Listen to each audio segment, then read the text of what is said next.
Ladies and gentlemen, I'd like to say hello and welcome to a fresh, brand new edition of the program ASHFORD Got Live on BRIDGERADIO Africa. Hey, election day in America. Who is the next president of the United States of America? Well, too close to call, and we're still waiting. I know you're all on your feet. Well, folks, let us begin the program tonight by asking you to avoid argument. And the best way to avoid argument is to agree with the person who is arguing with you. You will not continue arguing if I agree with you. You know, that's how you avoid argument. Because if you don't, it might get heated. They will exchange words, and somebody's feelings might be hurt. So do your duty to just avoid argument.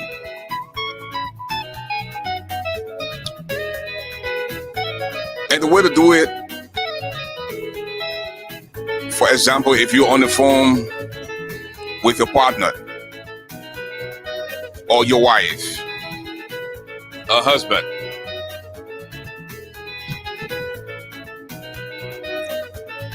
when you know your husband is heated or your wife is heated and they're all in your ears with too much talk, hang up the phone and call back within 10 to 15 seconds and say, oh, the phone mistakenly went off. You will notice that the tone will change. The tone from your partner will change.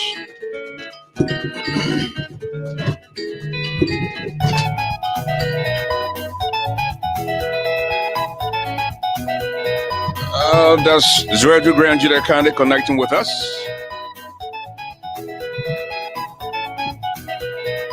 Okay. So you just got it, right? Just avoid argument, agree with them. Simple as that. Folks, want to say a big thank you to Top FM 105.3 in Zredu Grandjida Kande. We also want to say a big thank you to Live FM 104.1 in Monrovia, Liberia. We want to say a big thank you to Joy FM 101.5. A big thank you to Super FM 95.5. So Top FM give us the entire Southeast, Maryland, Sino, Grand Crew, River G, Grandjida County, and parts of Nima. Then in Bowman, Kipmouth, Margibi, Grand Bassa, protected just like that with Live, Joy, Super, you name it. Just like that, you have pretty close to 2 million people listening via radio as we speak. So Liberia is covered. And want to say a big thank you to our sister stations. And folks, I want to set the pace here tonight. We have a special guest in the house. The chief spokesperson for the Liberia National Police just arrived. And please be respectful of this platform. Be respectful of our guests. There's a way to disagree with somebody, but you have to be polite and respectful. You don't know what we go through to get our guests on.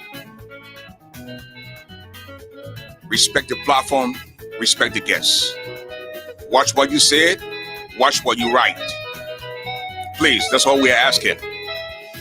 By way of introduction, folks, some heard the names, some heard people talk about them. You've gotten the opportunity tonight. This is yours truly, the brother who doesn't eat iron, but he's definitely stronger than a lion.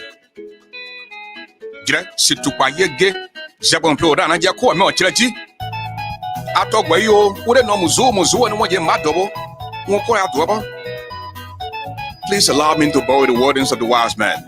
Tough times don't last, tough people do. The height of a man is never known until he rises, because there's no second chance to make that first impression. Don't see okra and swallow bone, because you can't hide your nakedness from beefing bucket. A bald-headed man does not walk on the moonlight. The medicine of the microphone, the golden voice of Liberia, the broadcast commissioner, ASHFORD the giant, the now you know me GARLEY. Welcome.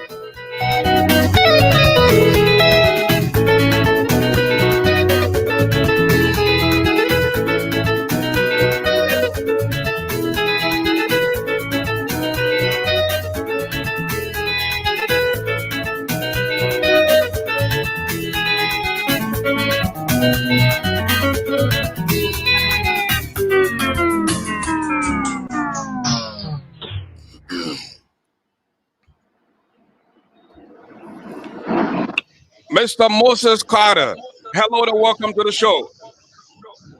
Thanks a million, and it's a pleasure making my debut appearance on your show. Okay. Why don't you tell us a little bit about yourself for the sake of our diaspora viewers and listeners? Thanks so much. Moses Carter is spokesperson of the Liberia National Police. He heads 2 sections in the police. The community services section that is responsible to interact or build relationship between the police and various communities across Liberia, and the media relations section, which is responsible to interact with various media institutions across the country. I am a security expert and a diplomat by training, a graduate of the Foreign Service Institute, Gabriel L. Dennis Foreign Service Institute, and I am also a classroom instructor. I have taught English at the AME Zion University for over 9 years. And so it is a privilege and an honor to be on your show to speak to security issues, specifically from the Liberia National Police. Okay, very shortly, we're going to bring in my special guest co-host, Mr. Shelton, and we'll also hear from Dr. Rockefeller Cooper as well. Now, Mr. Carter, it has been more than 3 weeks since the deaths of Gifty Lama and Albert Peters. Is there an autopsy report on the cause of death?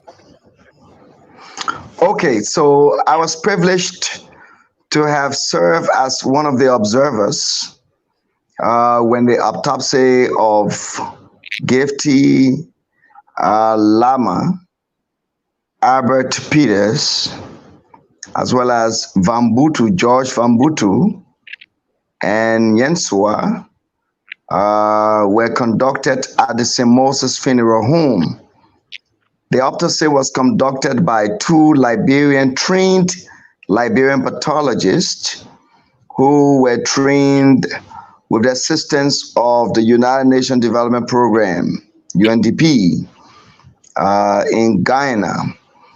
And the two Liberian pathologists are Dr. Zopon and Dr. Cooley.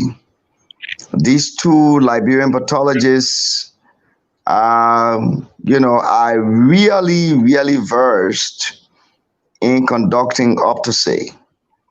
And so after the conduct of the process, week after last Tuesday, a question was asked by the observers as to when the result is expected in to the government of Liberia.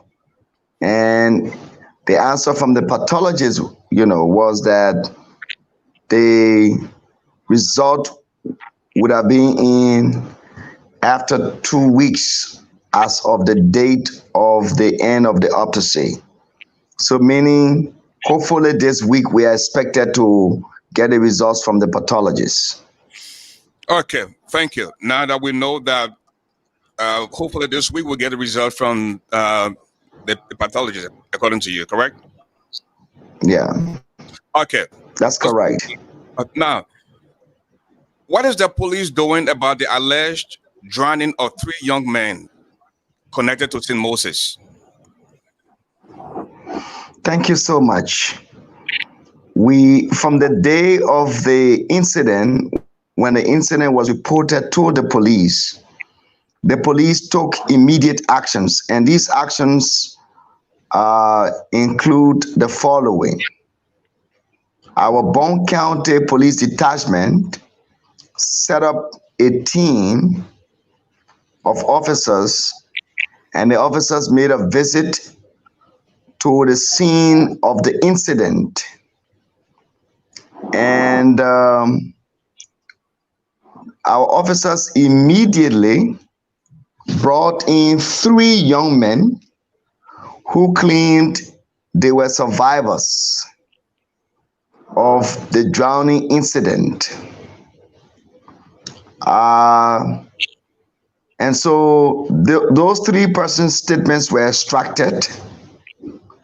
Our officers also called in the head of the St. Moses Funeral Home and extracted statements from him, especially in establishing what he knows about the whereabouts of the kids, or the missing kids, or missing children. I don't want to call them children, they are boys, missing boys.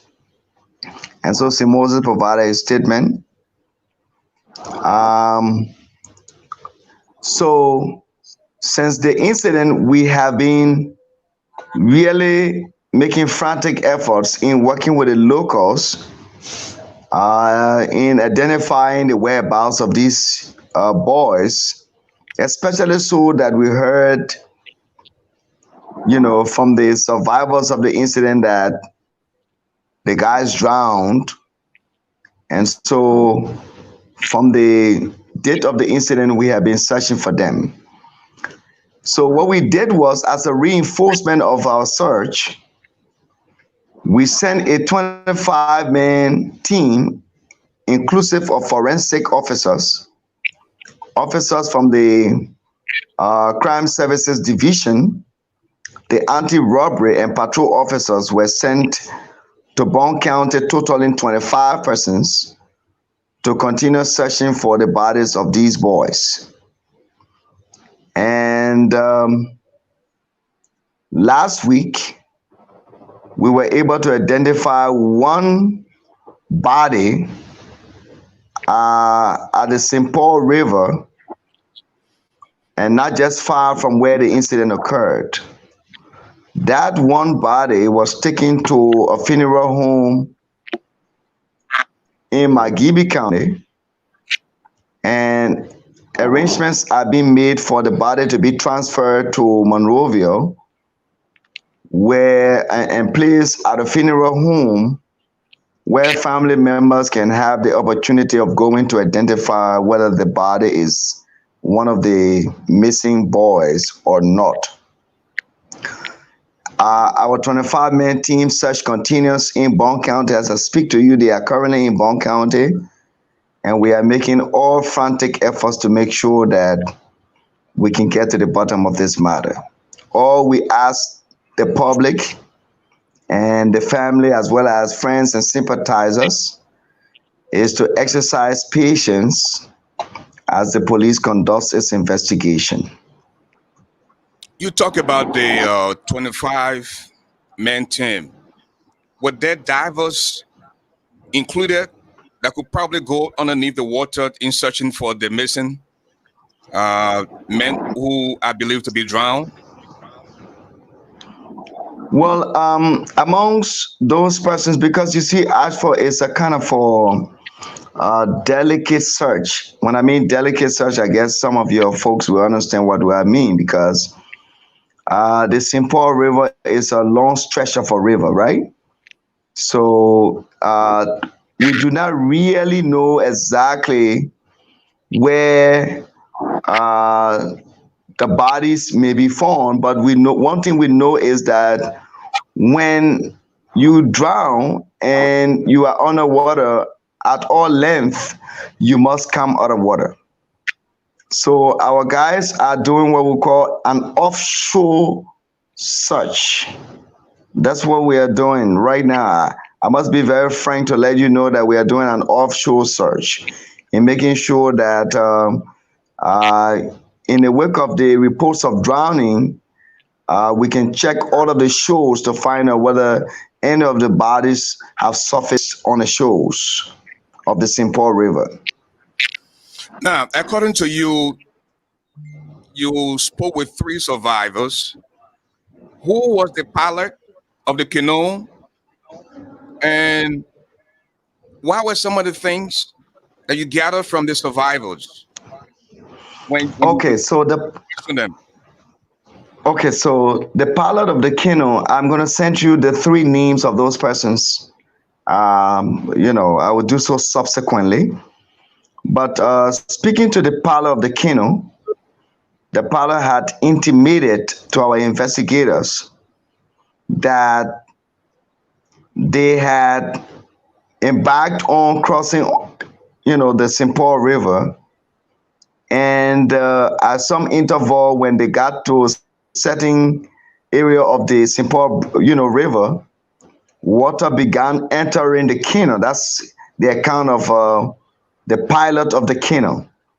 That water began entering the canoe, and it instilled fear in the rest of the occupants of the canoe. And according to him, he said one of those persons who had gone to work for St. Moses jumped into the river, and thereby leading the canoe to capsize, and everyone had to swim, to rescue themselves, thereby swimming across the St. Paul River. And according to him, the place was so dark to the extent where they could not identify where, each of the occupants of the canoe were headed until according to this day, the survivors managed to swim across. That's according to the, pilot of the canoe. So whatever the case is, that is his account of it. Is for us to establish the authenticity of the account or not, and be able to make a determination as to where we go. Thank you. Well, folks, if you're just joining us, this is ASHFORD GARLEY Live on BRIDGERADIO Africa. We're also on Top FM in Israel, Grand County. We're on Live FM 104.1. We're also on Joy 101.5. We're on Super FM 95.5. At this time, I want to bring in Mr. Volcano Shelton, my special guest co-host. Shelton, hello. Unmute your microphone, please. Welcome to the show. Yeah, thank you, ASHFORD. Good to be back here. Welcome, Mr. Carter. We appreciate you being Shelton, here. it's a pleasure joining you. Yeah, we appreciate you being here to kind of give light on some of the unfolding events in the country, especially surrounding issues of people dying and suspiciously. But yeah, as I listened to you and you talked about Thank you. found, um, and that body was found according to sources on October 29th. Today is November 4th. And what I'm hearing from you, no identification has been made yet by the family. You guys are trying to take the body to Monrovia. I want us to also consider that there is a continuous degree of decomposition in the body. The longer it takes, the more difficult it's going to be. Why is it so? Why wouldn't you pull the family out to Kakata to do identification? Why you have to wait until you take the body to Monrovia? From what you said, the body is still not in Monrovia. No, we've had some interactions with the family. They've put up some, you know, attitudes relative to, going to identify the body in Kakata. So one of the things we thought was, let's make this thing very easy. Let's take this body from Kakata and bring it to Monrovia, where the family can have easy access to identifying the individual in question. And that is why we took the body. We are taking the body from Kakata and bringing it to Monrovia. So currently, no formal identity has been made by the police. Exactly. That's correct. That's Okay. correct. We a few days ago got some information through a forensic specialist practitioner who had in possession some pictures uh, authenticating that the pictures that the body that was found in the pictures, the clothing on the body represent one of the people, one of the three people. Do you know anything of that? Well, I wouldn't want to go into that because, again, this is an ongoing investigation. Is for all the family members, the friends, or whosoever that is connected to these young people who got missing, to be able to make such identification. Because you see, we want to be very specific. We don't want people think sitting anywhere and just saying, well, that's one of the bodies and all of that. We want the family to be the one to really, speak to that, because then we will know that yes, the kids really, I mean, these young people really drown or they didn't drown or not, because that's why we say alleged drowning. And some people who didn't understand thought that when the police say alleged drowning, then it's true that it's drowning or not.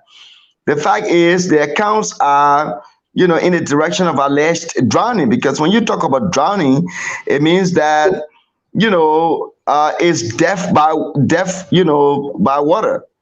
And so it's for the police to establish the claim of drowning. And that's why we are doing everything possible to make sure that some of the information that is coming from even the family members, that their children are not dead, their children are alive, and they are being held hostage and all of that. Those claims, counterclaims, and all of that are proven through facts and not just sentiments. And that's what we're doing. Well, So another question real quick, I thought another question quick. You mentioned that you're only doing offshore search. Why is that? You have the Coast Guards. I'm sure they have divers in the Coast Guard. Why wouldn't you solicit, support through the Coast Guard to come and dive, bring divers in? The Maritime Institute, I'm sure they have divers too. Why is That's it just that's a restricted? very good That's a very good question. And when the search, is definitely, once it reaches the stage of us doing the diving search, we definitely will invite, the whoever requisite experts to help in the process. For now, we're doing an offshore search. But Mr. Carter, to be honest and all to be told, it's been about 2 weeks now. And to at this time not, get divers involved, 2 weeks is a long time. So why is it going that way? So also you want to say, um, because like we identify one body, the body was not identified in a day, or because I heard some people say the body doesn't stay long on the water and all of that. Well, I am not, a specialist in, a diving specialist or a swimmer, to determine when a body stays underwater or not. But the fact remains, whenever, a body goes underwater, for some reason, it has to come offshore. So that's what we are prioritizing offshore search. And when offshore search is done, if there's need for us to do diving search, we certainly would do so. Is there any logistic issues regarding these searches you're doing right now? Is there that will prevent you from doing some things? Quite frankly, For our team that's on the ground, we've not heard any issue of logistic constraint. When we get to a point where there's need to involve diving experts or other experts in helping with the process, we definitely would do. But I think at this juncture, it's important for us to establish whether these young boys got drowned or not, and that we have one body already identified. It's important for the family sources to come and see how best we all work together to identify this body. Why offshore? that's Why offshore search instead of getting the divers to get in the river in search of these young men? One, number two, Like I said, Mr. Moses is convinced that these guys drowned. As a matter of fact, he was on yet on Sunday and tried to express his condolences to the relatives of these missing young men. What have been your conversation with St. Moses? Why does he know that we don't know? look, the issue with Moses, let me first look at the offshore issue you asked. Why offshore and not, diving search?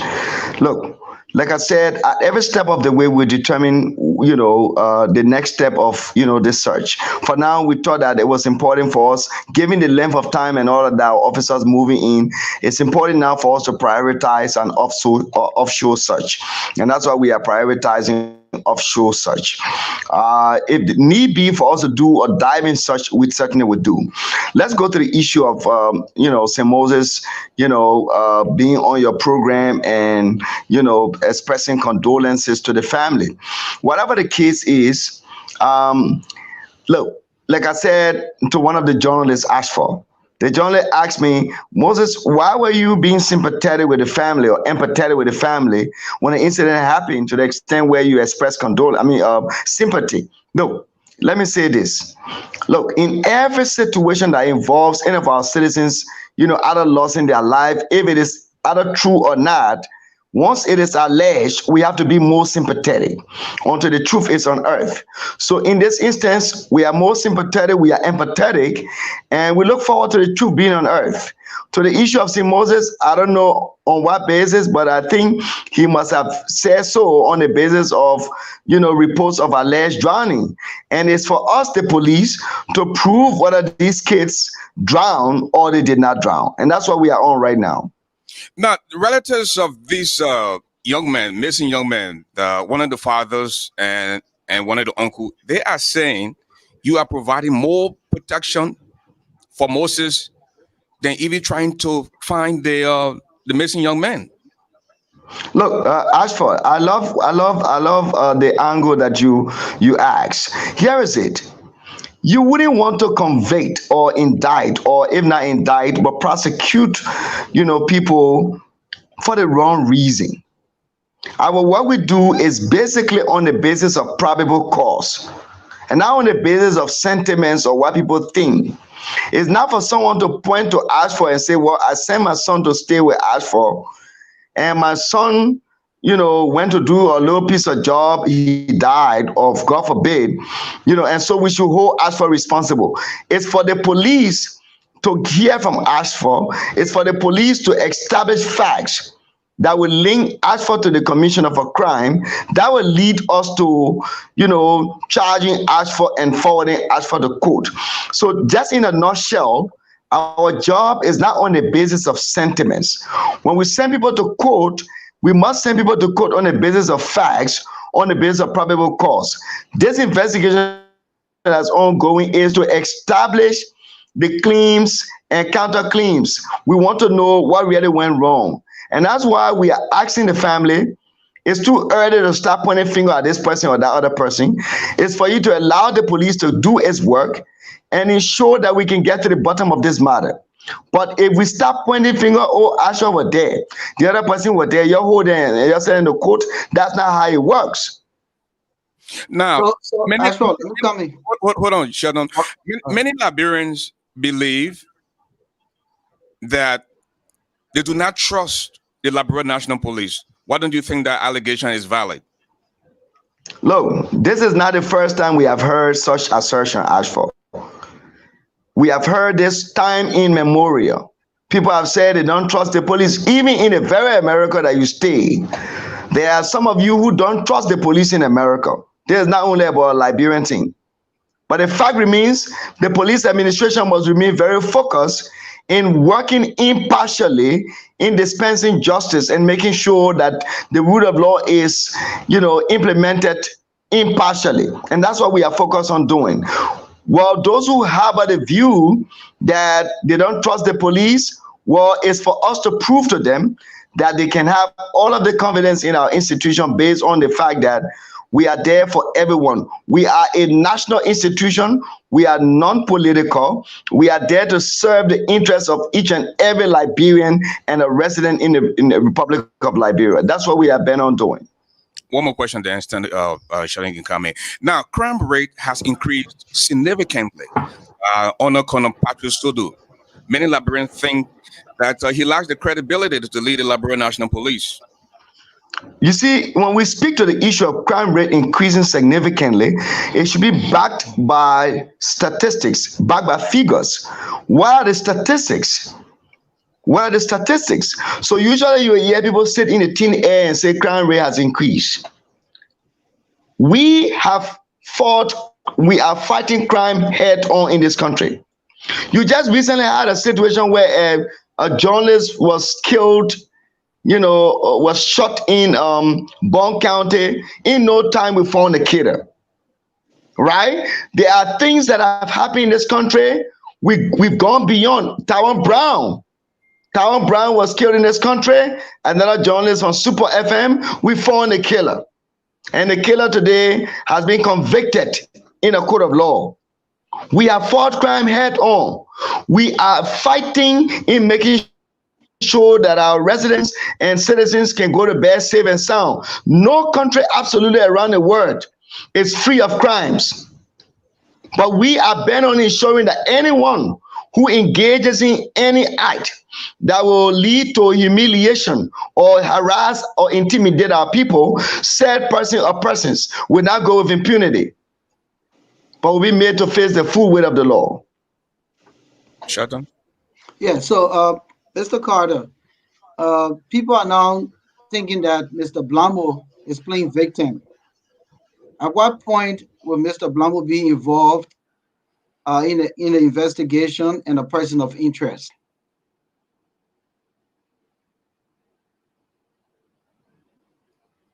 Mr. Carter, are you still there? The network is frozen. Yeah, probably because I can see him.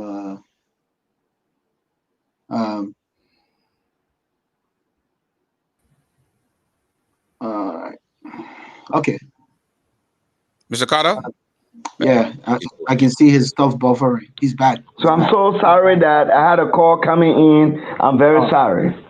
All right. So yeah, if you can hear me, the question is, people are now speculating that Mr. Blamo is a person of interest, having been a good friend and brother of Mr. Moses for over 35 years. Moses is in diamond business, and most people are saying that, to be successful in diamond business, you must do human sacrifice. And at this time, they're believing that Mr. Blamo is playing victim, but there's a cahoot between he and Mr. Moses. So when is he going to be a person of interest?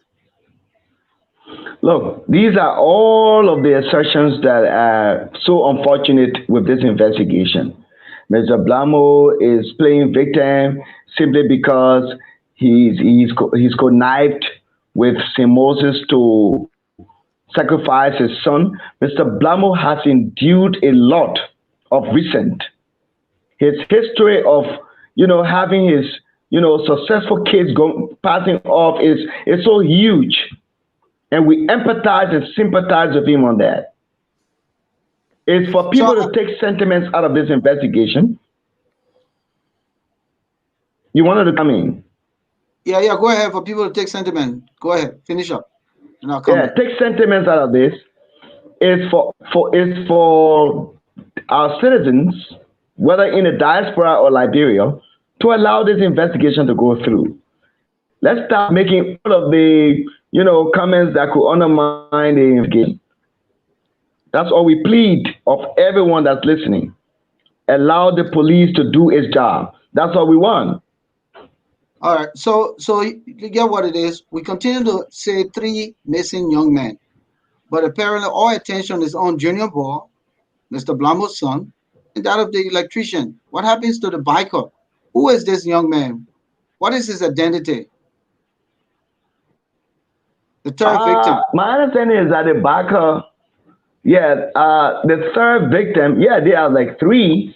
And I mean, except that the reason why more emphasis is placed on Blamo and the other young men is because of their own, proximity to some of the people who are raising the issues. But the other, Baco is also, one of those persons who, form a trip to bomb mines. And I just can't recall his full name, but like I said to Ashford, I'm going to send you the 3 names of all of them so that you can definitely know all the 3 victims. Have you got involved with his family? Because what we know here so far is only Moses and Blamo. The families of the other 2 guys, because they are equally important in this whole case. I think the families of the other 2 victims are more or less not they are now more prone to the radio station, or you may say going to the newspapers. They are working and allowing the police to do its job. They want the police to prove that their kids really drowned or they didn't drown. And that's what we're doing right now. And I think that's the best thing that we expect each of the families to do. Allow us to do our work. You claim that there was a body found. Have you been able to identify the body, and are you certain or to tell us whether it was one of the 3 men? Well, the body has not been identified. That's why we're making efforts to bring it to Monrovia so that the family can be able to assist us in identifying the body. We had a forensic scientist on the other night, and he said family members refused to come to identify the body. That's exactly correct. And we're trying to use every means to make sure that we can convince them to come and identify the body. Look, this thing here, no matter how people become reactionary or no matter how people become more pessimistic and holding on to certain thoughts, it's for us all to work together to get to the bottom of it. I see no, problem with family members coming to identify the body. If it's not the body of any of their family members, it's for them to say it's not our body. I mean, it's just for us to cooperate with each other in making sure that we can get to the bottom of this. Those officers we took from Monrovia to bomb mines, those officers are covered under the Liberia National Police in terms of support. We are spending huge sums of money to keep those officers just to make sure that all of us can get to the bottom of this. So we are concerned in making sure that we can get to the bottom of this. It's just for the families to cooperate with the police so that all of us can get to the bottom of this. It is alleged now that St. Moses was in fact the person that identified the body along with another police officer. How true is that? Well, I haven't gotten such an information that it was St. Moses who identified the body. I'm sure in this matter, it's a matter of us. Though St. Moses is a person of interest, but I think it's for the family to be the one to identify their body instead of St. Moses. So I want to draw to your attention quick. You talked about 25 men going up there. Mr. Blamo did mention 25 men were provided by the police, but there were no logistics. So Moses had to put up his pickup, put up gasoline, put up some money. Do you confirm that Moses is kind of financing this whole investigation at upfront?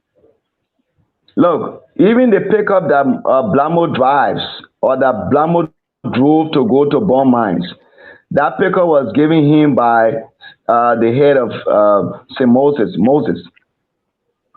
And I can tell you that our officers went out to bomb mines on the support of the LMP and not on St. Moses. Absolutely not. All right, so we need to say the truth and not just beat about the truth because we want to make a point. We empathize, I will continue to say, we empathize and sympathize with Blamo and the rest of the deceased families, but we have to be very truthful when we speak to the press. So you said that one of the other families are playing low profile and allowing the police to do their work. But you have Blamo granting interviews all over the place. Do you see that as a compromise to the integrity of your investigation? Because he might say things that may, create problems for the investigative process. What do you think? It heavily undermines our investigation. It heavily undermines. But guess what? Shelton and ASHFORD, we will not re-victimize Mr. Blamo. Mr. Blamo is already bearing the pinch for the incident that's going on with his son. All we can urge him to do is work with the police so that all of us can get to the bottom of this matter. All of the interviews that he's granting, the statements he's making, those statements are being heard by us. And some of these statements we try as much as possible to, especially the ones that are most sentimental, we try as much as possible not to react to him because it would not be a good thing for us to be in a war of words with Mr. Blamo. We would not do that. We'll remain very focused in making sure that this investigation is conducted and that we can get to the bottom of this investigation. Now, Mr. Carter, since we are still hearing allegations about the possibility of drowning, have you looked into the cell phone records and the tower as to when was the last time the victims or the alleged victims used their phone, checking out the cell phone record and the tower? I hear a lot of. Mr. Carter, because Mr. Blamo did mention that his son's cell phone was found by a female who called him. Do you have that as a piece of evidence, physical evidence in your custody? ASHFORD, in all fairness, all of those things are just rumors. They are rumors. Blamo said it. Blamo was the one who came on. Someone drowns and you say, well, somebody's cell phone is still on. Well, I don't know. But to the best of my knowledge, as spokesperson of the police, that information is not true. So it means that Blamo lied because he said that a woman called him with his son's cell phone. I just can't tell that. I can't tell his son's wallet with his ID card.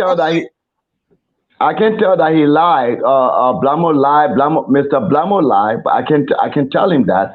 What I can say is that the information provided is not true. Again, so you don't have the ID and the cell phone in your custody. We don't have any cell phone. Again, we don't have any cell phone. Now you can check with two of the cell phone providers about the usage of the cell phone.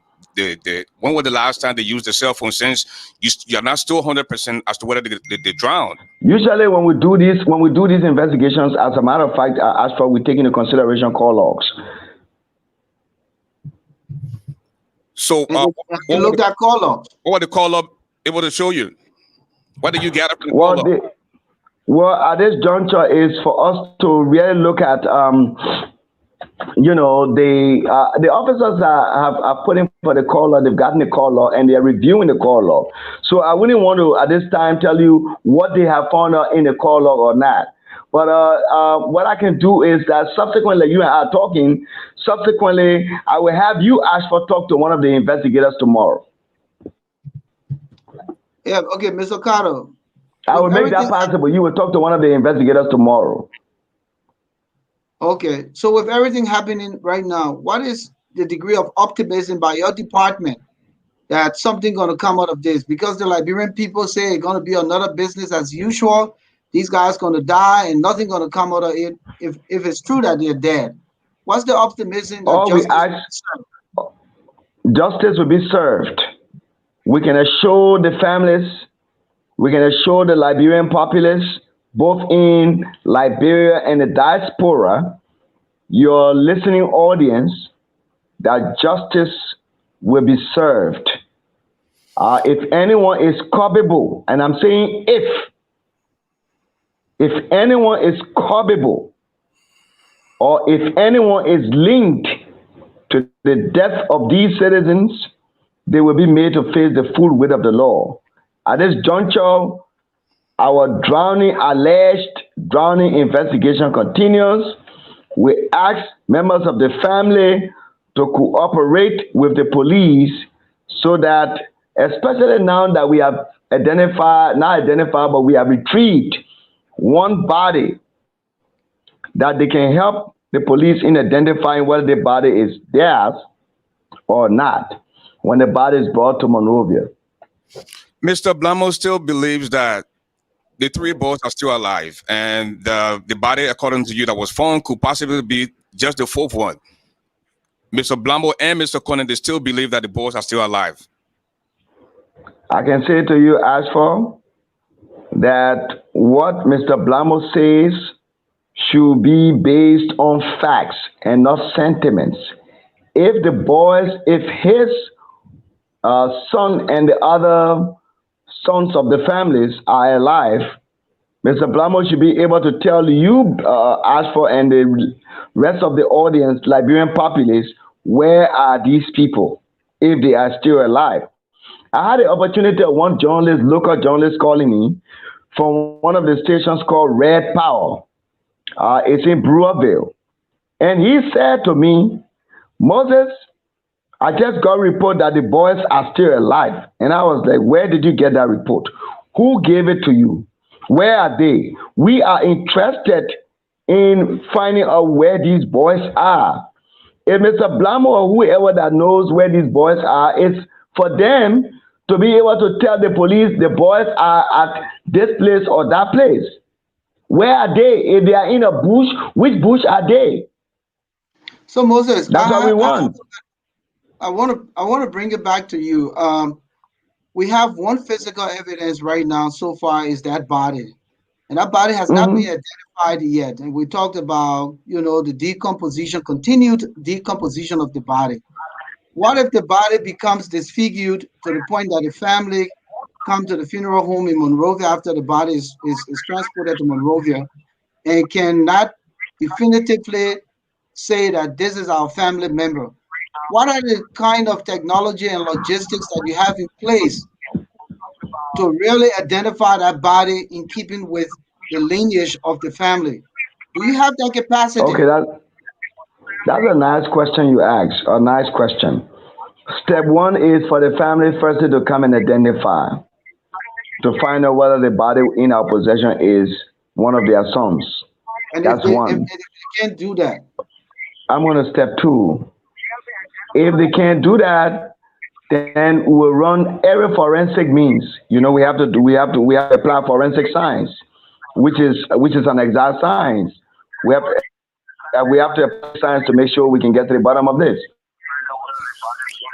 We have the spokesperson for one of the missing young men who disagree with some of the things you're saying, Mr. Samuka V. Conan, on the line now, and he wants to say something. Mr. Conan? Yeah. Why you disagree with the... There's a lot of feedback coming from his background, ASHFORD. You might just want to turn the radio down, Mr. Conan, please. Mr. Conan, there's a whole other thing on.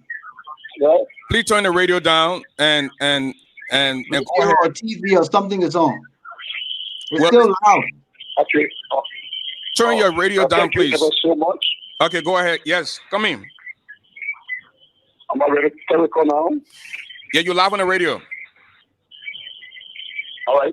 This is Samuka Vicone, one of the spokespersons for the alleged drowning case of 3 young men. I'm the uncle of Shepherd Banabuema. All right, due to Moses Carter to steal, giving so many disjointed information, so many lies. I want to be very much clear to this point that it's not talking truth. First and foremost, he sounded as though he was justified the other Sunday, and then wanted to appear like the only person who is actually going out to the media. That's not true. Every station Brambo visited, I, Samuka V. Corner, also visited the station. To some extent, he and I have always, since I've gone to station, speaking out this particular ordeal that we have been faced with. And we are very clear. Moses Carter did not sell it to the families. As we speak of the present, none of the family members are all being invited by Moses Carter to conduct an interview with them. Whatever he was being told by Moses, that's what he goes on to say.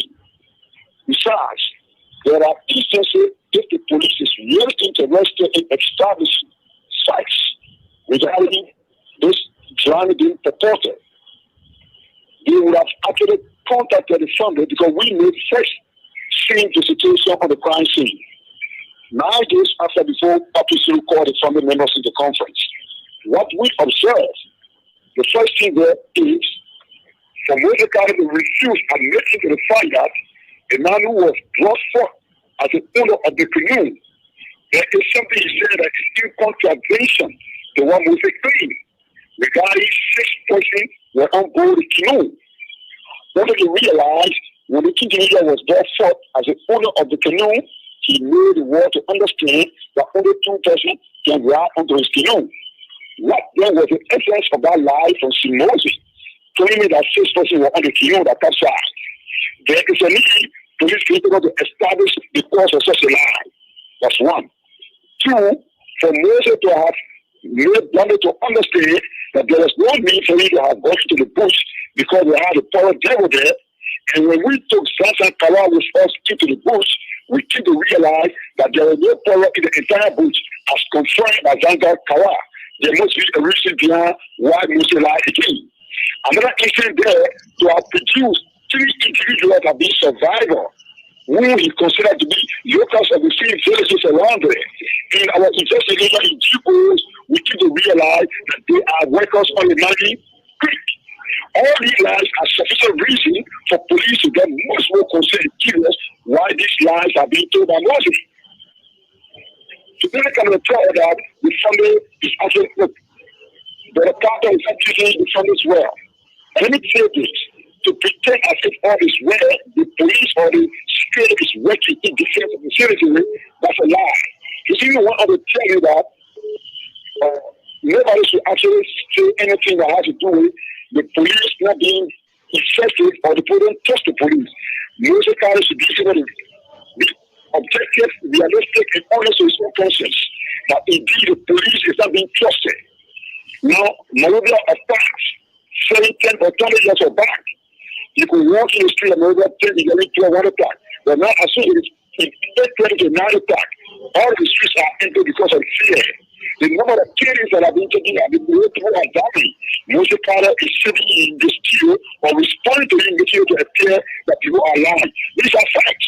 The family member already said it to I have talked on radio station until I'm actually going to be exposed. So no need for Moses to lie. The lies are too much. Now, yes, he's only striving now this time around to reconstruct the error in presenting now. From the very beginning, Moses did not say a lesson. People listen to his own record. Moses Carter made people to understand that 3 young men had gotten drowned. And that was exactly what Moses developed interest in. People spread it around. And we received details everywhere that these children are still alive. When we went onto the scene as family members out of curiosity, we had people spreading all those villages. We came in to get the information. In the first place, the police that we are boasting of, the ones that were on the ground, refused to get into the crime scene. Believing that they were there and the people were not safe, we pray the storm to have entered our family members. And all of the police that we encounter get our information as it relates to the 20 life. And the very individual who brought forth 6 days after, as the owner of the canoe, was a young man who actually is considered to be the custodian of the children on the island. We have been told that he's always there to perform the ritual for the people. Why we mostly want to keep lying? First and foremost, the king that received information from the police department in Ghana. They had not gone there. We will have spent 5 to 6 days in the bush investigating. No security have gone there. Why will you pretend as if actually they are working? That's not true. This is a situation that we are getting all this information that simulation care onto the children for ritual purpose. If we examine witness, they will go on to actually kill and perform that ritual. We were told that they were on the island. They moved their team over. They took them back to the funeral home. Moved them from everywhere they took them with the information reached. They will have to stop them from one point to another. Now, unfortunately, you discover a bad calling the family into the bush. Mr. Carter is also lying to see they try to invite the family or this and that. We are calling the bush. Now, they will discover the body that we should go and then inspect the body and see whether the body is ours. But we are not in search of dead bodies. As far as we consider our children are alive. Because you may have to understand that that drown. And the dead body you discover was 30 days after the drown or the alleged drowning we spoke of. How sure are we that the body itself will be one again? When we are aware that the body gets submerged into the water under the canopy of drowning, it will really appear in that form of manner 30 days after. The advanced state of decomposition will make a determination that that should not be the body after 13 days. So what we try to say is that all of what the guys are saying, they are the story. Mr. Carter should do better than what she's doing. The police should do better than what they are doing. Okay? We are going to prepare for the Mr. Carter should go to bring the story talk professionally. We need to do it. I think let's give Mr. Carter the chance now. Thank you. Thank you, Mr. Corner. Thank you. That's a feedback there. Can you please just... Hey, it's coming from his end. I think we should give Mr. Carter a chance to respond to let me give Mr. Carter a chance to respond. Mr. Carter, you just listened to Mr. Conan. You said some of the things you were saying are far from the truth.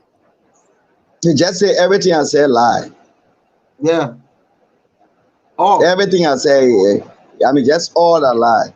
Look, Ashford and of Shelton, I would never endeavor to get in a word of words with Connie nor Blamo.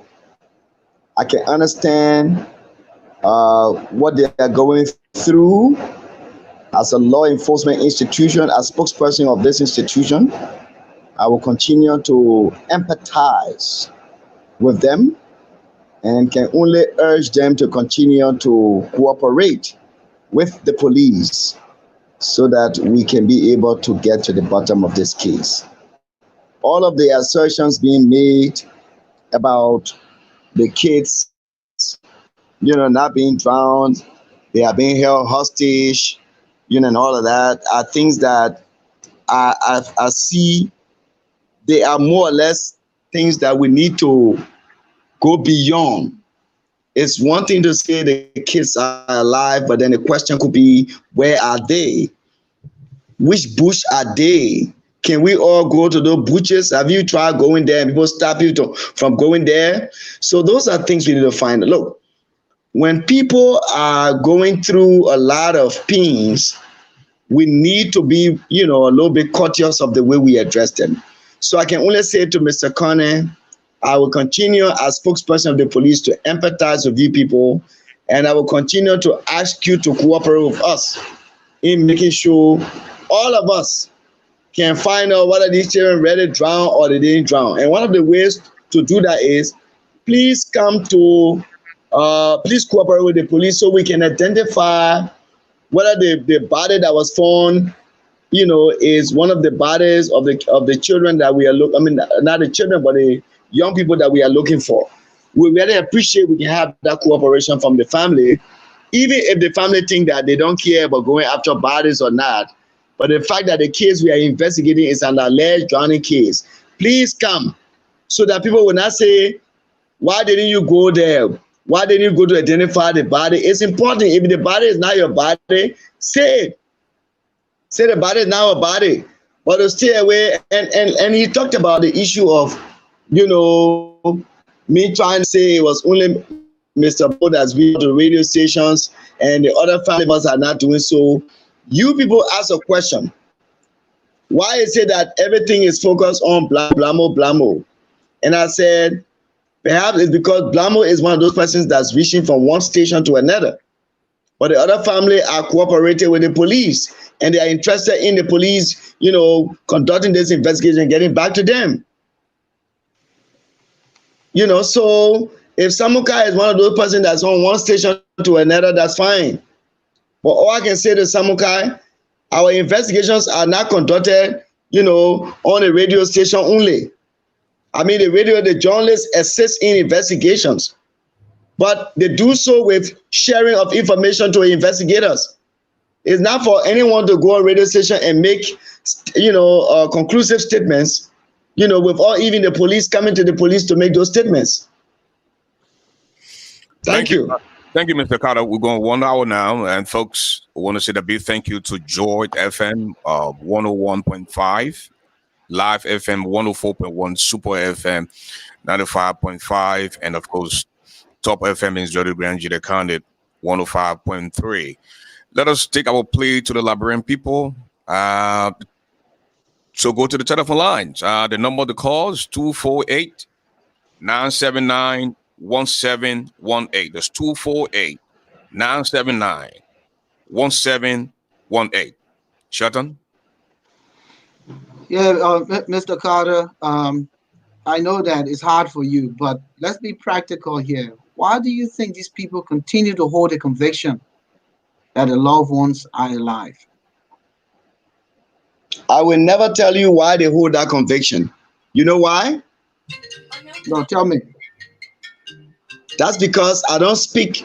We are not into their minds. We don't know what's running in their minds. We don't know from whence they speak. It's for them to be clear to the police, and whatever information they provide.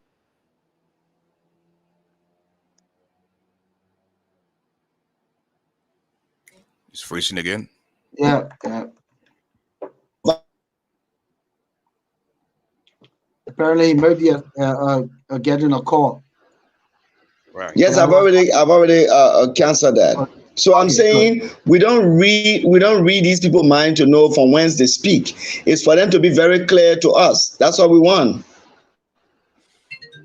Okay, we'll take 3 calls. a phone calls. Yeah, with the 3 calls at a time. We'll not overload. Mr. Carter, if you have a little notepad there, some questions might be coming your way for you to respond to later. So we'll take 3 calls at a time. We have 5927. Please tell us your name. My name is Ernest. You're live on the radio. Go ahead and ask the question, please. My question is about the trust in the police. And he said that people should have confidence in the police, and it's even in America and other places. But I want to ask him, what happened to the 102 that got beating at CDC headquarters? What happened to that investigation? And who were the culprits? Are they being brought to book? Because according to Mr. Blamo, there are some deep hands. So we noticed that if there are some deep hands, then it tends not to be investigated. There was an investigator for what happened to the Yeke and Mr. Cummings in Grand Jide. How far is that? So how can people have confidence in the police if the police isn't solving those crimes or those kind of incidents where there were people present and that are on video that they know of? Thank you, sir. We have 1196. Yes, hello. My name is Precious. You're live on the radio. Go ahead and ask the question, please. Go ahead. Thank you. Yes. Yeah, I just want to run through this faster, and I just want to ask Mr. Moses 2 questions. First question here: who reported the case to the police when the incident occurred? At what time and what date? At what time did the police respond to that request when the case was reported? Second one, when the person asked him if whether he collected information from callers, he tried to say that he did not. As a police officer or police reporter, Basically, it was a John duty to go into this call law. If even somebody tell you say somebody got drowned, to go and find out how did this person get drowned, where did this person get drowned, at what time, and other information like the clothes or the phone, gather those information, the clear information together to do a report something to the audience or to the public. And lastly, my concern is what I observed from this reporter appears that he does not really care about what is going on or living a life. Because first of all, you care about rescue a person alive. Your first duty is to take a gun and have a person at that river to see how you can rescue those people if even they are drowned somewhere and they can be rescued alive instead of passing around shore looking for their bodies. So your concern is more like looking for their bodies. You know what I'm saying? And then when they said, the father of those little girl, Blanco, if these people, you say you do an investigation and somebody comes to you and says, oh, I got information, that is where you say, don't you think it's a duty to go over there and gather information to see how you can bring this case, but instead you go on the alleged drowning. Thank you, man. All because they tell you. Thank you so much. Thank you. One more caller, 3 in a row, one more caller, and then we'll go back to Moses. 0783. Hi, ASHFORD. My name is Grace Goa, and I want to say that my family is in solidarity with the Blamos and the rest of the family that lost the young men. And my question to Mr. Carter is that what I'm surprised at is since this thing happened, the police have not called the family for questioning. And Mr. Blamo said that like 4 days ago, and now I hear Mr. Carter is saying the same thing. One time in this country, in Canada, my nephew was allegedly drowned. He drowned allegedly in Canada. And the first thing happened was that the police appeared to my sister's place immediately to inform her that my nephew was allegedly drowned. And they questioned us toughly before they went and sent divers to start to look for his body. They didn't find his body. So for now, for you guys to not call the family for questioning, and I hear you say that you have not included divers in this whole matter. It's been almost 2 weeks. I don't know, 2 weeks or more. It just surprised me that you guys have not even reached that stage yet. Thank you. And that's my statement. Thank you so much. Thank you. Back in the studio, Mr. Carter. Yes, ASHFORD. You listen to the callers. I listen to the callers. So let me start with the latter of the callers to talk about whether we had an engagement with the family. We had an engagement with the family, and Mr. Connor intimated to that. He admitted to that. We had an engagement with the family. We invited the family at the headquarters of the Liberia National Police and spoke with them. We assured them of our commitment to getting to the bottom of this case and making sure that we can establish whether these kids actually drowned or not. All we asked of them was cooperation from their end. That's what we asked from them, you know. And so to say we didn't meet with the family, we did meet with the family. I just love to clarify that. You say? The second question was why divers are not involved at this time. But I just told you that given the time that our officers move in, you know, when this incident happened, it happened, and somebody was asking, one of your callers asked initially, at what time was the kids reported to the police and when did the police move in? This matter was reported to the police on the following day of the incident. Who reported? That was the question. Yes, so the question was who reported. We got this information from some of the local residents. I would not be specific to call the name of the resident because I don't recall the name of the resident, but it was one of the local residents who reported to us, backed by these 3 survivors who were quickly called in for questioning. So we received the information. We just didn't sit back and just, you know, and just fold our hands, but we acted immediately. We called these 3 people who claimed they survived from the accident, from the drowning incident. We called them for questioning. All right, we took statements from them. As a matter of fact, they were even detained at our facility in Bond County. They were even detained while undergoing questioning. All right, but you know, as for we have 48 hours to keep her in our custody. You know, and after the 48 hours, we have to allow a lawyer to sign for you while the investigation continues. You know, it was on that basis that the 3 people were signed for by their lawyers, and the investigation is continuing. So when did you represent the police department at the crime scene? When was the first time you went to the crime scene? You say? Accordingly, the incident took place on the 16th. You said you got in the night hour of the 16th. The incident took place, and then you got a call the next day, and then you brought those people in for questioning. So when did the LMP visit the crime scene? What day was it? The following day. Which was Monday. Exactly. Okay.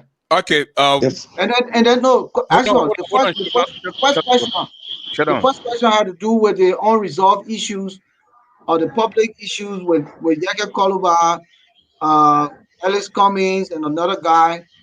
Where is that investigation, and who are the culprits? Right. So it's a good question. Sometimes it's important, and I love the way ASHFORD put it, because coming on such platform will give your international audience an understanding of what's happening back home. Look, that incident happened. The Ministry of Justice set up, a team to carry on the investigation. And that team, to the best of my knowledge, has now reported to the Ministry of Justice. I don't know the configuration of the team, but the Ministry of Justice took seize of the matter to look into the claims and counterclaims from Grand Judea County. So we are looking up to the Ministry of Justice to, from the team that was set up by the Ministry of Justice to be able to report findings to the Ministry of Justice, and the Ministry of Justice will communicate said findings to the public. Okay. We want to go to Liberia now. This caller has been very persistent. Hello, caller from Liberia. How are you? How you doing, sir? I'm okay. Okay, go ahead with your question, sir. Calling from Monrovia. Go ahead. All right, it's not really a question. I have my take on the show. Okay. This point that was raised by ASHFORD, so that of Pato, related to diverse situation into the search for those victims. Because everything narrated is on alleged. You cannot rule that out, because there's a possibility somebody can be allegedly murdered and be piled with rocks and thrown into the bottom part of the water. That body would never surface. So the only way you can retrieve such body, you divers that would dive deep down to the bottom of the river. So in that light, the police need to step up their game. They need to search vigorously, and they should not be lent. So they need to take note on that. You have to have diver into it. You cannot just do surface or search. Thank you. All right, that's good. Thank you. Hello, caller. Hello, caller. Somebody very loud in the background. 206 number. Okay, back to you, Mr. Carter. Yeah, ASHFORD. Was that noise coming from your background? No, absolutely no. So ASHFORD, maybe you got some line open and where the noise is. It's horrible.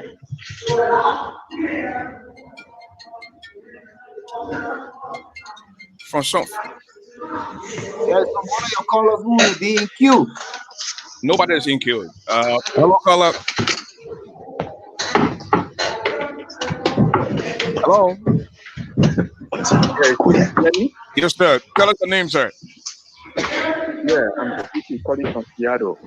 I have two short questions for Moses. The first question when Prince Johnson gave Zanzakawa the 1,500 US with Mr. Blamo to go and search for the 3 missing boys. And then Mr. Zanzakawa went there and asked the people all the questions that need to be asked. He even, according to Blamo, is one of the lawmakers being fall down in the water. Zanzakawa even found the ring in the water. And they said Zanzakawa went and catch the Kino Uno on the island. The guy named is Vamo. The owner of the Kino, he alone on the island. While the police on the way coming, according to Mr. Blamo, the police released Mr. Vamo. I want to know why the police released Mr. Vamo. 2, and the Internal Affairs Minister, Mr. Sally Thomas, or Zanzakawa to get the permit to go bring the 3 people that get missing. And then they start to go get the permit, they start to call the Internal Affairs Minister. The man reject the call. He didn't answer the call. He didn't give Zanzakawa the call. So Zanzakawa tell him that he can't get the people with all the permit. Why the government refused to give Zanzakawa the permit? That's my question to Moses, please. You asked a very good question. I must say to you, everything that Mr. Blamo has said to all of you in the diaspora has not been something that he has said to the police. All right? I mean, we have to be very real to ourselves. It's not for you to come from maybe go on a fact-finding, mission, and you come back the next thing you're on the radio and explaining, a story to the public. It's for you to sit with the police so that we find solutions. That's how it works all over the world. I can imagine what's happening in Liberia if it were happening all over the world, where people just take to the radio and everything about investigation is sentimentalized. Where are we going to head? Where are we going to go? Investigative issues are delicate issues that must be handled by the police. And it must not be sentimental. The police is under obligation to update the public every step of the way on investigations. But it's not for people to go on, various electronic or print platforms, or you may say, online platform, and just put up a lot of information. So, Moses, at what point do you? The information that he provided, is Blamo's account, and that information is not knowledgeable to the police. So, at what point do you call in Blamo and say, "Listen, you need to shut up"? You can rest assured that efforts are being made towards in that direction. We have because there's need for Mr. Blamo to really come to the police, for him to really provide us the tangibles that he has in his possession, so all of us can bring these children back. If he claims these children are still alive, or we ask them, the body that was retrieved, please cooperate with the police. Let's find out whether we can identify whether the body belongs to any of these families. That's what we ask of them for now. Now, Mr. Carter, did you somehow overheard Moses and Blamo in a conversation where it is alleged now? It is alleged now you kept hearing, according to the information. Hello, are you there? Hold on 1 minute, sir. We kept hearing Moses just talking. $1 million ain't nothing. $1 million is not anything. What is $1 million? What is? Did you over? Mistakenly had that kind of conversation between Blamo and Moses? Absolutely not. Absolutely not. And that's why I said these are some of the small sentiments that are coming to this investigation, which are more honor money to this investigation. People need to stop it.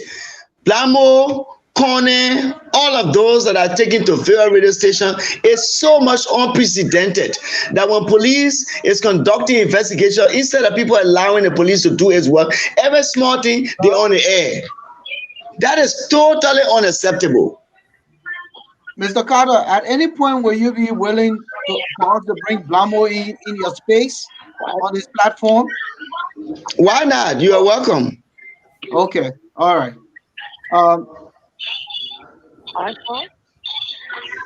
So we have Dr. Rockefeller Cooper. who was here with us 2 nights ago, presented some physical evidence in the frame of pictures of one of the alleged drowned Okay, hold on 1 victims. minute, please. I asked him how did he get the pictures. He said, it was confidential. And we kind of probed him around it. He said, however, the pictures, the body on the picture showed that this person drowned, and he gave his forensic intelligence around why he did that. Sheldon, just 1 minute, please. Mr. Cornet is still calling from Liberia. He said he has to say something. Mr. Cornet? Yes, sir. You're alive. All right, thank you very much. Honestly, I still maintain, and I'm going to call Bravo for to reappear on the show tomorrow so as to be able to demystify this myth. Yeah. I want to reiterate there are simple things established there that if the police were really interested in bringing this case to bear, they would have pursued Somoze as in a prime suspect, and we could derive positive support on him. I ask the question: the man is paying to be the Kino owner. His item is Boko, not Bravo. His name is Boko. Collector on the basis of the demand of Omer Zanzakara. Well, as far as Boko is, to really how the gossip said that the legend did not bring because there was no seat on the car. Why did you do that thing? All the thing is, Boko is the man who actually had a canoe. Who said Kino could take 2 persons, but neighbor said that he was 6 on the canoe. That's a very serious story that you should be able to actually understand that people were supporting the story. The next thing there, the 3 survivors. Moses make us to understand that they are locals from the different villages around there. Only to realize they are some of the locals on the management. So that's a activity, it's a plot. Get one for the police to concentrate. I'm listening to my brother Moses Carter try to actually gather them around the main point. He is a security personnel. He should be able to actually go after the major points. You understand me? Now, besides that, to come and let the world to understand that you found a body 13 days after the alleged drowning. This is the point I want to understand. You have all agriculture that live around water. If the body gets submerged into the water under the canopy of drowning 13 days after, is that the condition which if that body will be appearing? That body will not actually reach the advanced state of decomposition. So they should really that drown as a clinic, then they should, that body can't be any of them. The next thing I want you to understand, why did Moses inform the church father to inform Black? Now, in fact, when he came to Moses and when he came to Bravo, he was lying down and he waking up. Just to inform that the church got drowned. That inconsistency must mean something. Moses Carter is a spirit personnel for public the road. Anytime somebody lies, a motive beyond lie. And that motive is what is able to actually understand that Moses is saying a thing. We received the information. You didn't care. And in fact, he lied to tell you that they got in contact with somebody. You got in contact with somebody 9 days after the election. 9 days after we are going to the bridge by ourselves, doing our own investigation, we came back taking the airway before Pagé Suru call, which were on the 9th day of the election. You didn't get to us. Your concern was only to get in contact with Moses. Everything he told you is concerning person. And your police commander in one country as a city came on the information that's a lie. It is the family that went in, the police said they did not go there because they were terrified, they had a follow pushing. Why would you keep lying like that? Anyway, that way tell the story to be able to demystify the lies that Mr. Carter is telling the world. Now, Mr. Conan, Mr. Conan. Yeah, I'm still there. Okay. Yeah. According to Mr. Carter, there was one body found.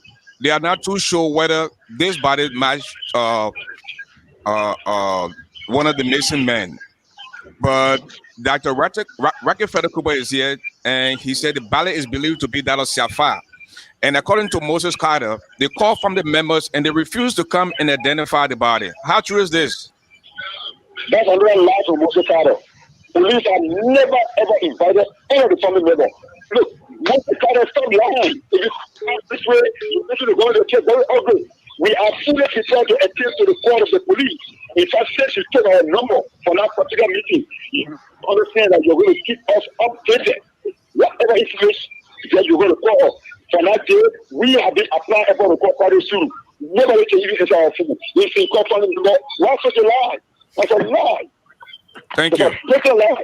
Therefore, that are not being called for such, are not being called, just are not being called. And interesting, they really say they ask for for spokesperson for the police to tell that he doesn't even know the meaning of the alleged ground no. Anyway, let me call their names. Shafak Banaboyma, that's my sister's son. Okay? Bobby Benway, his nephew son, 32 years. Shafak Banaboyma is 35 years. And Blambo's son is 32. All right? Robert Blambo Jr. Moses Kazawu is a spokesperson. Super kid. If you tell you that he doesn't even know the victim name, then that is a clear manifestation that he has not in fact shown to any family member. And he's also, he will know their names. That is a simple fight. So we have never called to view anybody that's a lie. Moses is lying. Moses Kazawu is lying. I think Moses is lying, so will Moses Kazawu also. Thank you, Mr. Conan. Thank you so much. I appreciate it. And as for please, yes. Thank you. Tomorrow. Okay. Regulations. Thank you. Hello? Dr. Rockefeller, where do you get your information from that family members refuse to come and identify the alleged drowned body? Okay, so first of all, I don't know, my camera is frozen, but can you hear me? Because I can hear you. Yeah, we can hear you. Okay. Yeah, so like I said on the show the other day, because I have my source and I cannot review my source. But I was informed that the family was contacted and they did not feel comfortable in coming up to do the identification. But so what I would like to say here is, basically to give a forensic approach to this matter. Because now we are, based on what your caller is saying and the response from spokesman Carter, we now have an issue here with credibility being questioned, issue with trust. Okay, so here's how the police can go about addressing this matter. Hello. Yeah. Hello. Yeah. Hold on a minute, please. Okay, Ashford. Doc, are you still there? Yes, I'm here. Can you hear me? Yeah, go ahead. But Doc, I want to hold you quick. I want to hold you. Are you trying to provide a pathway for the police? Well, you just said this is how the police can go with this investigation. Yes, are you trying to educate the police on what to do, or rather than showing what to do? Well, no. The problem here now is down to a fundamental issue, and that fundamental issue here, Shelton, has to do with the lack of properly trained forensic experts working with the Liberian National Police. Okay, what needs to be done so that because it's very important that we have a harmonious environment. So what needs to happen is a forensic approach, like I said, and so a DNA profile needs to be established. The DNA profile is going to give basically a biological blueprint of the decedent. Now, with that being said, we must also take into account that your caller happens to be an uncle. He's not the father. Okay, and the reason I'm saying he's not the father is because in terms of genetics, so every one of us have 46 chromosomes or 23 pairs of chromosomes. You get 23 from your mother, 23 from your father. So that means that means genetically we can establish a relationship with our parents, and the parents can establish relationship with their children. So with the profile being being set up, DNA samples can also be taken from the parents, the father and the mother, or if either parent is alive, and then we can do a blueprint so as to establish relationship or not. Once you have that, once the police establishes the genetic blueprint, then is now, we're now down to where the family will have no choice. That is, because now their profile will be compared with that of the decedent. If it happens that individual's DNA blueprint matches none of the parents, so just to be transparent, we're gonna do this with Siafa's parents. We're gonna run the DNA profile with the Blamos and also with the other family. So that means that we're going to have 3 sets of DNA, okay? Each set, of course, with both parents. And then DNA profile also being on file from the decedent. So if there's no match across the board, then we know that the question needs to be answered as to how, who that individual is, okay? Which so now creates... DNA is the route to go if the family continue to refuse to come and see this body for proper identification. Well, yes, and here's why. So in this case, also, and rightfully so, based on human reaction, acceptance is, in this case, has become a major challenge. The only belief is that these gentlemen are missing or they're being held captive. Okay, but no one has proven beyond all reasonable doubt where these alleged missing individuals or captives are being held. But here is the case where private investigation pointed out that a body was discovered. The body was decomposed, and the level of decomposition relates to the time frame that these individuals were missing. That's one. Also, the clothing on this decedent, okay, the drowned decedent, matches similar clothing that was described prior to the body being found on one of the missing men. So the best thing to do at this point in time is to go forward with DNA, because that is the core, that is the blueprint that we all have. Because if the family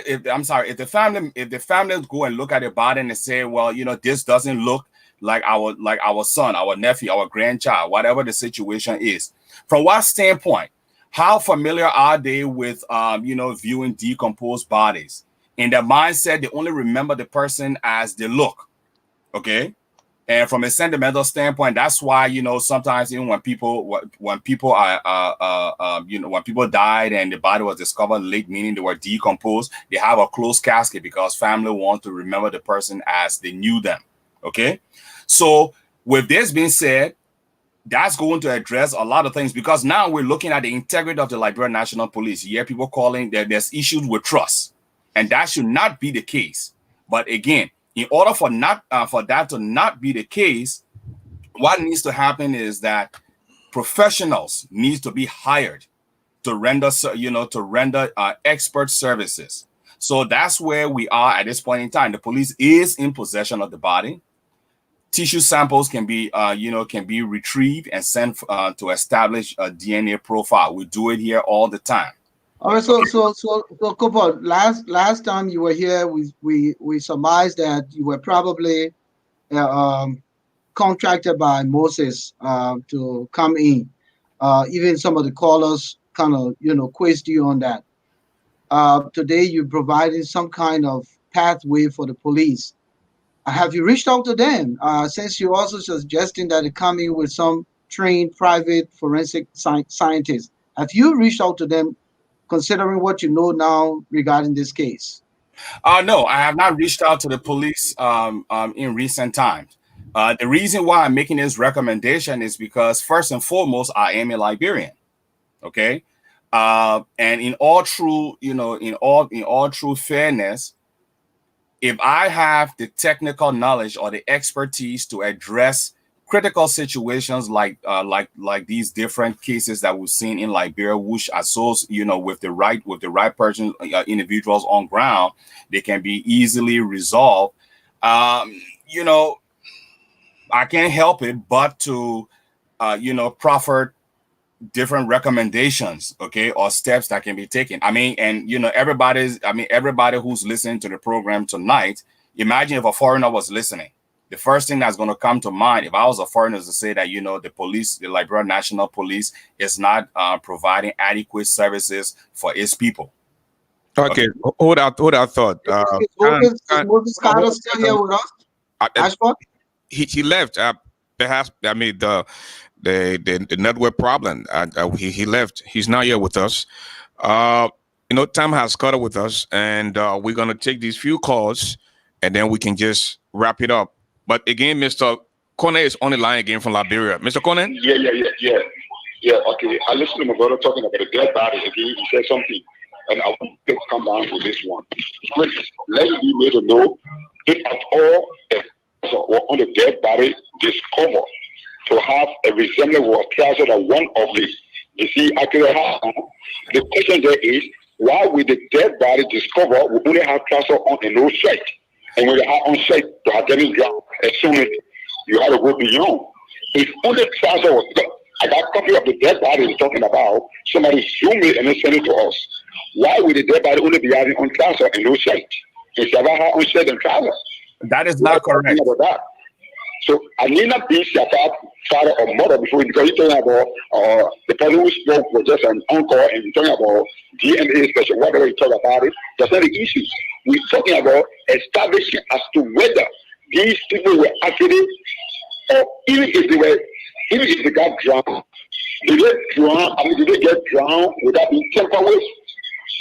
Let's understand that, because we have all the information that Moses is operating with Google for the care of ritualistic theory. So by you discovering the body and you see that it's a body, which we don't want to be convinced, because 13 days after your so-called drowning, a body will not appear to be intact. That body was intact.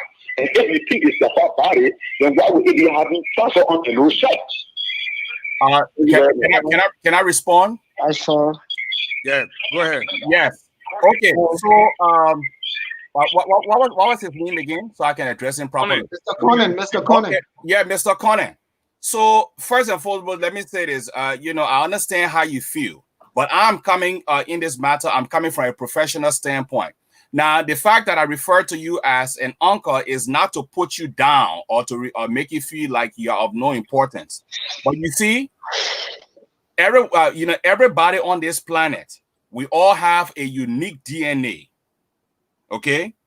Now, the DNA profile of this, this body that was found can only be compared to the parents of these alleged 3 missing men. Yeah, I get it. Okay? I get it. So we understand. We understand. Hold on now, so I can, because I'm trying to help you to understand. Because of course we're talking about forensics, and it's not an everyday topic. Okay. So the issue here is to create a profile so that a proper identification can be made. Now, I don't know how many pictures you've seen, but when the body was discovered, I can tell you that the body was fully clothed. I can tell you that. So, and more than likely, the pictures that you have seen, there's a very high possibility that I have seen those pictures as well. Now, again, out of respect for the family, when I first broke this, this news as far as presenting picture evidence, not just what was being said on the local radio station, I did not display all of the photos, okay, because they were somewhat sensitive. And then again, professionally, I cannot do that because we have to show empathy and respect to the family. So the body was not discovered partly dressed. It's very important that that you know that. And again, what needs to happen here is the parents, if they can submit DNA profile, like I said, the police is in possession of the body. Tissue sample can be retrieved and sent for DNA, for DNA testing, and a blueprint. Okay, and then we'll have something to compare. So even if the family do not want to make physical contact or to lay eyes on the body at all, and just keep in mind that these 3 men are missing, we have scientific results that we can put together and compare. This is the same thing that is done, Ashford. People in the U.S., for example, filing for their children overseas. They have, like in Liberia, okay? The children, like, bro, have to undergo DNA. And then you also in the US, you do your DNA test, and then the results are compared to show if you have any biological ties. Okay. Okay. So basically the same concept. Let me just wrap up these calls. They've been on hold for a long time. I will get in 1 minute each. 609 number. Tell us your name, please. You got 1 minute, please. Okay, actually, my name is Jerome Nelson. Okay. 1 minute, please. Yeah, to attack this 1 minute quick. The very first thing here, that guy moved from on that show with his influence business. You're talking about human being life right now. You're talking about influence business. When you play this, what you go to there by the 60 days in water influence DNA. Get off our line. The second thing here, ASHFORD. The second thing here. Where is Moses Carter? He's now on the line right now. Moses Carter want to tell us that bro don't have the logistics to kind of protect our citizens. Number two, there's no manpower in the police. Thank you, my brother. ASHFORD, then what are people are talking about? We are out here. How can we go back home? Thank you. If people think they cannot protect those at home, we are out here. How can we go back home? Thank you. Your 1 minute is up. 3126. Tell us your name. Hey, ASHFORD. My name is Albert Ross. My first question goes to Moses Carter if he do come back. So I learned that Moses Carter started wishing the family his condolences when the two boys got missing. Not so Moses how Carter. do we know that these guys? Not Moses Carter. What fight it is? Moses. That the guys were dead. And the next question: are these guys then used to call off for the death of Keith and Albert and the rest of the auditor that was killed? Thank you. Pastor Sunday, 1 minute, please. Hey, Mr. Alpha, how you doing, man? How you doing? Doctor, how you doing this evening? All right, Jeff, I'm going to make it quick. First of all, that doctor, I'm not trying to condemn you or anything. Don't come on that show with your forensic sound normal, please. Because the boys, their body they have is a setup. Mark my word. They're using the body to think the children are dead. They're not dead. The children right in Morovia. And Mr. Blama, no. The most know, even the government know. But they're doing all day to throw people up. All right. ASHFORD? We lost him. Koto Banayan? Yeah, ASHFORD, good evening, excuse me. Good evening and good evening to Shelton and your guest in studio. Welcome. Thank you. Yeah. Am I audible? Go ahead. I mean, you have much time. Go ahead. Speak, please. Okay. I have this question for Moses Carter. If you say Moses Carter did not sympathize, the first day he was one of the first that they interviewed when the incident first occurred. When he was asked, the first thing he to sympathize of what had happened for the death of their children. And it's only now he's changing it because I listened to him well. And my point I have to say here is he, as a spokesman for the government, he was coming to the interview concerning the city missing guy.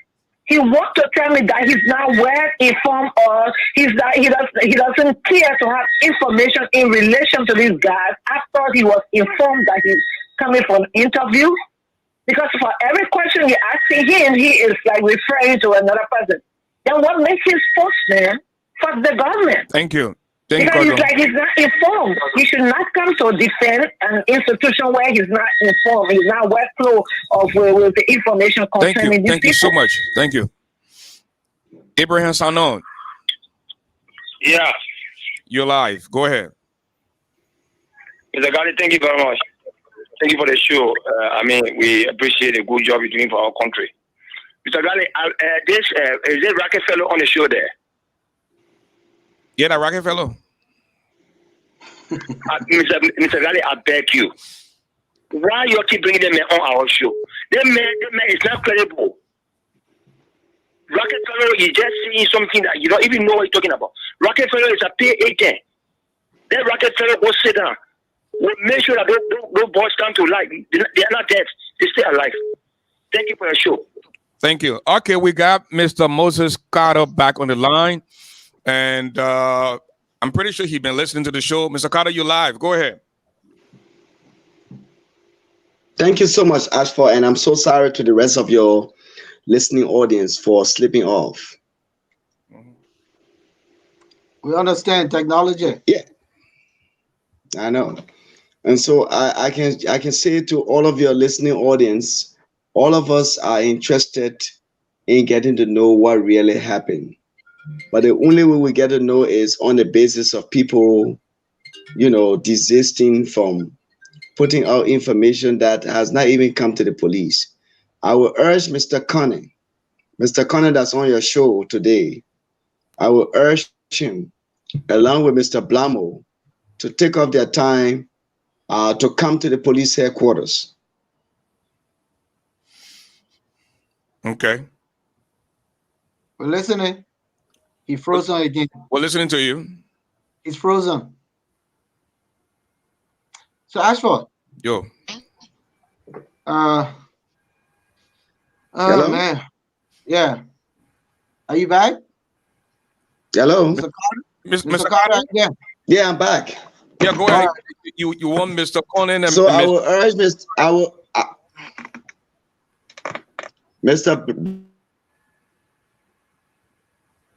Go ahead, sir. Passionate appeal to them. I am making a passionate appeal to them to come to the headquarters of the LMP on Friday. Please, we beg them.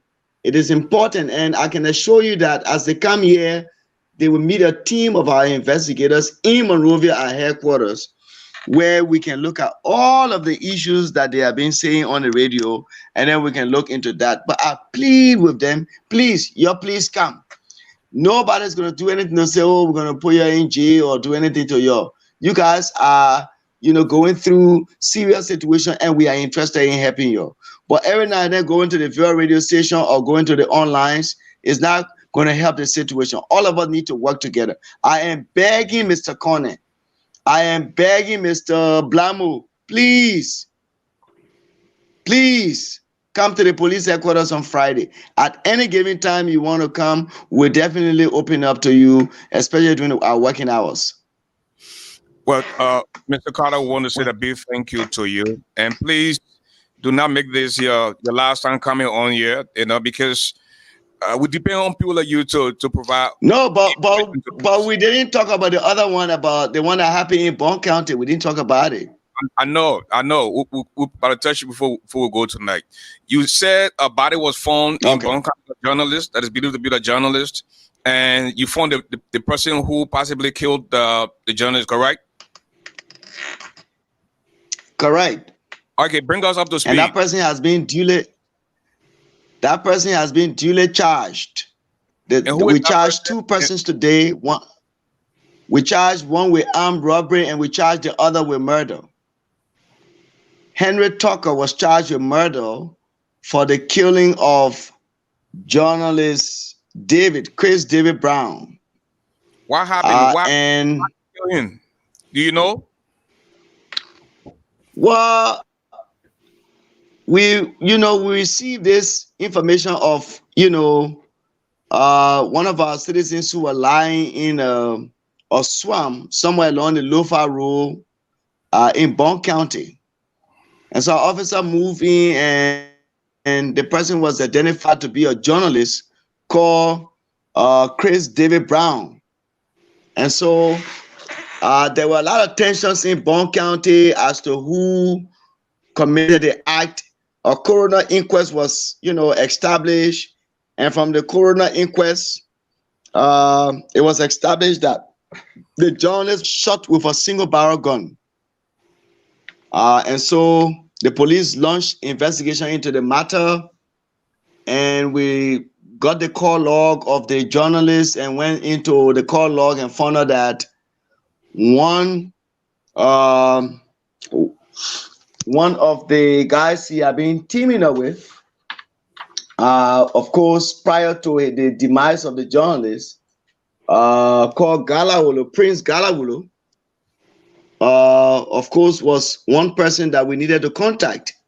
And so when we made effort to contact Prince Galawulo absconded and was on a run.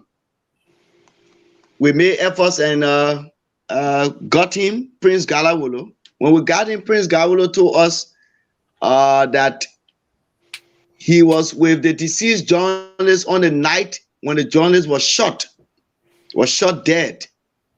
And they had gone, according to Prince Galawulo, he and this deceased journalist were usually in the business of stealing goats, or you may say cattle. They usually went on people's farm and took their goats, sold them. So he said this last Thursday they had gone to the farm of Mr. Tucker, Henry Tucker, to hustle goat, and then in the process, Mr. Tucker caught them in the act, and the journalist was shot with a single barrel gun.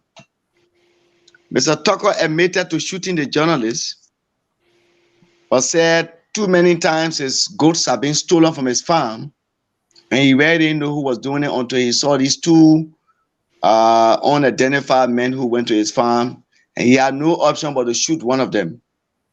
And that's how he shot this journalist. So according to Galawulo, Prince Galawulo, he further named a lady called Jita Bryan, a restaurant owner in Ganta, whom they were always in the business of selling goats to. According to Prince Galawulo, the journalist was the one selling goat to Madam Jita Bryan. And so we also made contact with Madam Jita Bryan. She confirmed buying goat from the journalist. But according to her, she claimed that the journalist had told her that he was a journalist and that the goat was his and that the goat was not stolen. So the three of them were interrogated. 2 persons were charged to court today. Prince Galawulo was charged for armed robbery. And Henry Tucker was charged with murder for murdering the journalist. Thank you, and Mr. so Carter. they have been forwarded to court. They are in pre-trial detention. Thank you, Mr. Carter. You're welcome. We have You're welcome. three missing young men. I asked you earlier about cell phone records or the call log. Why don't you think the family members who said the police is compromised are correct? Why you didn't make good use of the call log up to now? We're still asking about the call log in search for these missing men. Don't you think that will help as you were assisted in the case of the journalist that was murdered in Bond County? Well, I will not tell you the detail of the call log because, of course, I have not had the opportunity of going through, the call log system of, the 3 missing persons, right? I have not had much of interaction relative to call log. We've been really focused on this such and such. But I can let you know that the call log is currently available, with our officers in Bond County, our investigators. And that's why I told you from the inception of the show that for the benefit of your inquiry, I will make you to talk to one of the investigators so they can drill you through the call log of these 3 people tomorrow. And that I'm committed to doing. So it's not that we've ignored the issue of the call log. Well, gentlemen, that does it for the night. You guys can come in. We can wrap it up for the night. Mr. Carter, we want to say the big thank you. I just hope that you can be in touch with me tomorrow so that we can throw this issue of the call log. We can throw this issue of the call log out. Thank you, sir. Have a good night. Get some rest. Thank you, Mr. Carter. You're welcome, man. I'm up and I'm not sleeping. I'm going on patrol right now. Okay. Enjoy the rest of the patrol night. Okay. I was police chief spokesperson, Mr. Moses Carter. I want to say a big thank you to him for coming on the platform to explain to us about the case going on in Liberia. Dr. Cooper? Yes. Yes. Any final word before we call this a night? Well, yes, I would like to send a strong message to the last two callers who questioned my integrity and my personality as well. I would like to begin first and foremost with the I believe he said he's a pastor. Okay. In as much as you may want to rely on whatever source, you are entitled to whether spiritual, that's fine. I'm also entitled to rely on the scientific facts, and I deal with facts. So with the issue of second guessing, you have proffered nothing. What I said here tonight was to create a way forward because we have a body that is being taken or assumed to be one of the the missing men. And scientifically, as a pastor, you should know that God gave people wisdom. So the wise thing to do will be, whether you like it or not, Mr. Pastor, to establish a DNA profile. To the other caller, and again, Ashford, you need to watch out some of these people that are calling to weaken the integrity of the show. No, nobody's trying to weaken the integrity of the show. He's calling, he barely has a simple education because he's not eloquent enough, but he wants to challenge, which to me is total nonsense. What I said here and will continue to say as a Liberian who is entitled to seeing his country move forward, apart from my professional expertise in this matter, you have a body that the police, you just heard the spokesman of the Liberia National Police. They are trying to resolve the issue in terms of identification, and that is not working. And in order for this matter to move forward, because they're not going to keep the body forever, if nothing is done, the police is going to bury the body. A DNA profile can be established, and then there will be something to compare to. So, with that being said, actually, there's really nothing much to say. I basically created a path to see this thing move forward, and that is the best thing to do at this point in time. Thank you, Doc. Shelton, what a night. What a night. And let me just piggyback. I know everyone is emotionally charged, and including the doctor, especially when your credibility is being questioned. And he could have put it to the pastor. What if they call him a fake pastor too? So sometimes people got to understand the professional ramifications and the things that they talk about. Quite frankly, you can't control your callers. You can't control what they write. You can't control what they say. And in your disclaimer, you said, you're not responsible for what people say and what people write. So it's the business of freedom of speech. All he can do is to always, speak the truth. But again, from all of the comments that I kind of, looked at, people still don't have trust. People still don't believe that the Liberian government is solely involved. The police are being transparent. We caught on some things, the distance in time, their involvement and what they're currently doing. One guy did mention something that was very important. You can put heavy weight on the body and throw it to the bottom of the river. The only way that body will come back up is if there was no weight. But if weight on that body, then it would require diving, to find that body. So a lot of things, should have been done up to this point that hasn't been done, especially when it comes to the investigative process, the different departments that should be involved, the Coast Guard, especially with drowning, the police. You could even bring the Maritime Institute in this investigation because those guys are divers, so a lot hasn't been done yet. And we will hope that this interview creates some of the, pathway. Dr. Cooper did mention that in the absence of any investigation, rather identification by the family, the only other route to go would be that of a DNA. I think that was one of the questions I asked. And what would be important here is if the Liberian National Police Force is equipped, has the logistics to do a credible DNA with all of the families involved here alongside that dead body to rule out whether they're claiming that that body was not the body, or whether the body is the body. So we've covered some grounds. Let's hope tomorrow, because Moses Carter don't have probably enough. I mean, he's a police spokesman. He's not the one doing the investigation, and apparently he's not up to speed with everything. So if he can make it possible for us to talk to one of the investigators, that will open a whole new can of worms.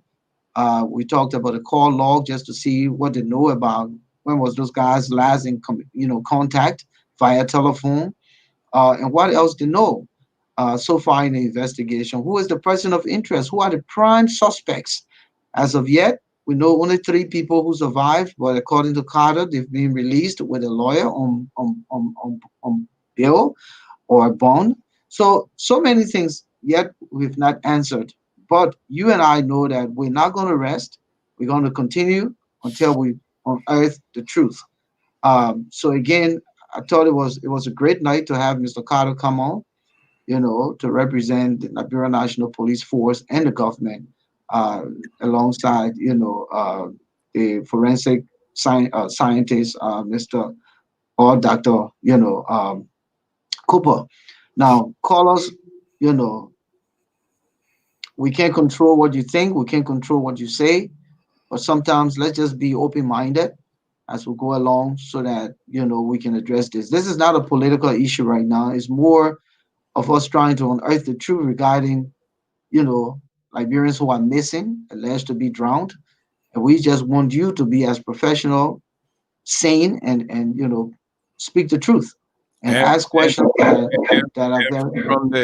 are very critical, rather than just continue to do hearsay and do the Liberian way. And so when you're coming here to ask questions, try to say we said that from the beginning of the show. That's a respect the platform, respect our guests, but it seems people get sometimes people feed off the emotionalities. Exactly, and it's common, and for that to even come and tell us how to do our job, I just I just don't think it's fair. I know people. It's all about emotionalities. Exactly. Everybody is kind of like. I won't bring you here, and people, a lot of people, they respect you. So don't even think so, Doc. Okay, Shelton, my man. I think that does it for politics for this week. Tomorrow is entertainment. We'll have Quincy T. So the next time we talk about politics will be on Monday, except something dramatic happens. Well, but you also committed to Moses Carter to bring this guy on tomorrow. So then we're gonna have to do the show at a later time. Probably do it sooner, and then get ready for our planned a program with Quincy T. We'll discuss that off the record and determine time. But the listeners are very eager to hear, at least from someone who's a part of the investigation, and that would be very, very important. Hopefully they come prepared as well. Thanks, my brother. As always, man. We'll keep in touch of the show. Okay. Thank you.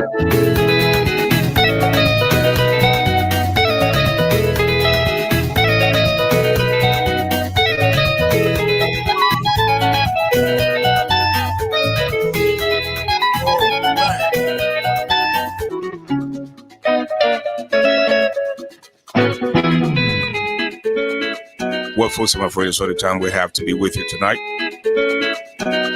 God willing, tomorrow afternoon, tomorrow night with Quincy T. Julie, possibly with some of the investigators from the Liberian National Police. Until then, enjoy the rest of the night. I'm ASHFORD. Have a good night.